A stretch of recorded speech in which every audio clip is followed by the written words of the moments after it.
Comment obtenir des billets pour la finale de la Ligue des Champions à Budapest le 30 mai? Les équipes qualifiées auront un certain nombre de billets qu'elles rendront probablement accessibles à leurs abonnés. Pour les autres, il fallait anticiper. Comme pour les Jeux Olympiques de Los Angeles 2028, il fallait s'inscrire à un tirage au sort afin d'avoir un accès à la billetterie. Si vous êtes inscrit mais n'avez pas été tiré au sort, vous avez encore une possibilité, car l'UEFA lutte contre la revente illégale de billets. Pour cela, elle met des politiques très contraignantes dans le cadre de la revente.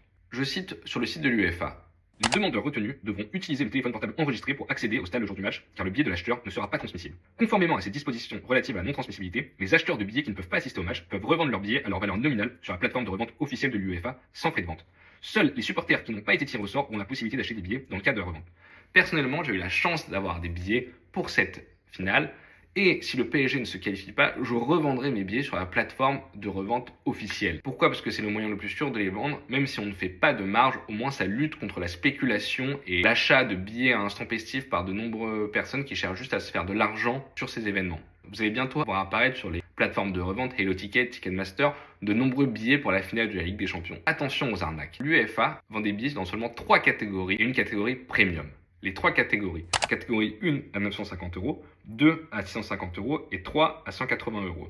Là où l'UEFA douille un peu le système, c'est que dans le stade, ces catégories sont assez inégalement réparties.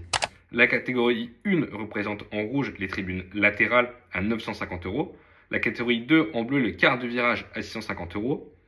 En 3, le vert, la catégorie à 180 €. Et pour la catégorie orange, ce seront les billets liés au club qualifié. En rouge foncé, c'est les prime seats à 3500 €. Sur les plateformes de revente non officielles, vous verrez ces billets beaucoup plus chers, sachant que ça a l'air très compliqué de les transmettre. Je ne sais pas exactement comment ils vont s'organiser. Mais surtout, n'achetez pas des billets sur ces plateformes. Si vous n'êtes pas inscrit au tirage au sort, c'est maintenant trop tard, mais faites-le pour l'année prochaine. Ça se déroule souvent en février ou mars où l'UEFA donne la possibilité de s'inscrire. En attendant, inscrivez-vous pour les Jeux Olympiques de Los Angeles 2028 pour le tirage au sort de la phase de billetterie numéro 2 le 22 juillet. Il n'est pas impossible que les Jeux Olympiques reprennent le même système, même si ça m'étonnerait un petit peu car on est sur un événement international et beaucoup plus grand. Mais il n'y a pas que l'UEFA qui a ce système puisque Wimbledon c'est pareil. Vous êtes inscrit à un tirage au sort et pour obtenir des billets à la revente sur la plateforme officielle, il faut avoir été inscrit préalablement au tirage au sort. Même si vous n'avez pas de chance, vous gardez toujours cette possibilité pour le futur. Donc surtout, inscrivez-vous pour la phase billetterie numéro 2 des Jeux Olympiques avant le 22 juillet 2026.